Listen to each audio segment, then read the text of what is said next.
Hello बच्चों, let's read the question. The question says, in the reaction 2KClO3 gives 2KCl plus 3O2 when 36.75 gram of KClO3 is heated, the volume of oxygen evolved at NTP will be 9.74 decimeter cube, 8.92 decimeter cube, 10.08 decimeter cube, 22.4 decimeter cube.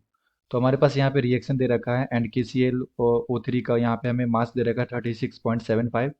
तो जब इसे heat करेंगे तो हमसे पूछा जा रहा है कि ऑक्सीजन का कितना वॉल्यूम ऑक्युपाइड होगा एनटीपी पे।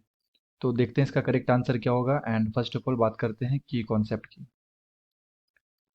की concept normal temperature and pressure.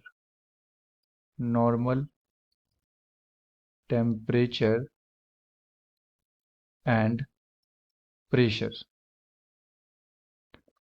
तो एट एनटीपी क्या होता है बच्चों? At NTP normal temperature and pressure, जो हमारे पास 1 मोल होते हैं गैस का, 1 मोल ऑफ गैस, ये ऑक्युपाइड करता है 22.4 लीटर। ठीक है, एट एनटीपी। एंड यहाँ पे हमें गिवन रिएक्शन दे रखा है। तो सबसे पहले हम लोग क्या करते हैं, इस रिएक्शन को लिखते हैं। तो ये हमारे पास 2KCl ये दे रखा है, 2KClO3 gives 2KCl plus 3O2 and इसका वेट दे रखा है हमें 36.75 ग्राम। तो हम लोग सबसे पहले मोल निकालेंगे एंड मोल निकालने के लिए मोलर वेट निकालना पड़ेगा। तो यहाँ पे हमारे पास मोलर वेट आ जाएगा पोटासियम के लिए 39 प्लस क्लोरीन के लिए 35.5 एंड ऑक्सीजन के लिए 16 इंटू 3। तो ये आ जाएगा हमारे पास 122.5 ग्राम पर मोल। तो जो हमारा KClO3 है इसका मोल निकाल लेते हैं। तो मोल इक्वल टू होता है बच्चों given weight by molar weight. Given weight is 36.75 gram and molar weight is 122.5। तो यहाँ से जो हमारे पास मोल आएगा ये आ जाएगा 0.3 मोल हमारे पास आ गया। एंड हम लोग यहाँ पे देख रहे हैं क्वेश्चन में, लाइक इक्वेशन में, कि 2 मोल से यहाँ पे 3 मोल ऑक्सीजन का फॉर्म्ड हुआ है। तो हम लोग लिख सकते हैं 2 mole of KClO3 gives 3 mole of O2।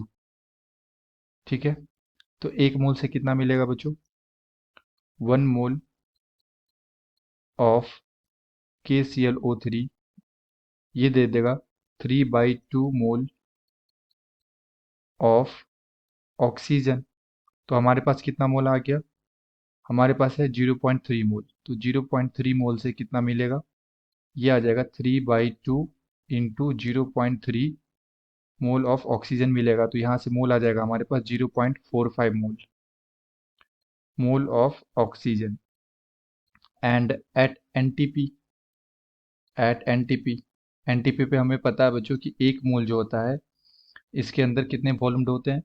22.4 litre. तो हमारे पास कितना मोल है? 0.45 मोल है ऑक्सीजन का। तो यहाँ पे वॉल्यूम कितना हो जाएगा? 22.4 इंटू 0.45 लीटर। तो यहाँ से आ जाएगा हमारे पास वॉल्यूम 10.08 लीटर। एंड ऑप्शंस को अगर देखें तो यहाँ पे डेसीमीटर क्यूब में दिया है। So as we know that कि 1 लीटर जो होता है वो 1 डेसीमीटर क्यूब के इक्वल होता है। ठीक है, तो यहाँ पे हम लोग क्या बोल सकते हैं? 10.08 डेसीमीटर क्यूब। तो ये यहाँ पे वॉल्यूम कितना आ गया हमारे पास? 10.08 डेसीमीटर क्यूब। तो अगर हम लोग ऑप्शंस को चेक करें तो ऑप्शन सी में दे रखा है 10.08 decimetre cube. So the appropriate answer is option C. I hope you have understood it well. Best of luck, thank you.